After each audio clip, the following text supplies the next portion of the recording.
Kaugnay pa rin ng mga kinasasangkutang isyong may kaugnayan sa Pogo at sa kanyang pagkakakilanlan, naghain na ang Office of the Solicitor General ng isang petisyon para alisin na sa kanyang pagka-alkalde si suspended Mayor Alice Guo ng Bamban, Tarlac.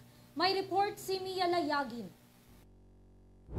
Isampa na ang Office of the Solicitor General o OSG ng quo warrant to petition para pababain sa pwesto si suspended Bamban Tarlac Mayor Alice Guo kasunod ng kwestiyon sa kanyang pagka-Pilipino. Sa inihaing petisyon ng OSG sa Manila Regional Trial Court nitong Lunes, isinusulong nito na maideklara na null at void ang pagka-alkalde ni Guo dahil hindi umano ito isang Filipino citizen kundi isang Chinese national. Sa ilalim ng konstitusyon ng Pilipinas, tanging mga Filipino citizens lamang ang may kakayahang tumakbo at maluklok sa anumang posisyon sa gobyerno. Nakasaad din sa petisyon ang mga nauna ng lumutang na ebidensyang nagpapatunay na isang Chinese national si Guo, partikular na ang fingerprint matching kung saan kinumpirma ng National Bureau of Investigation NBI na ang suspendidong alkalde at ang Chinese national na si Guo Haping ay iisa.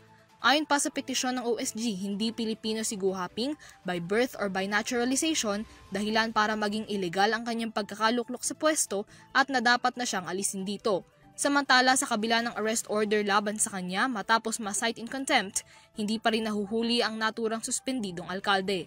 Para sa EuroTV News, Mia Layagin, sumasaludo sa bawat Pilipino.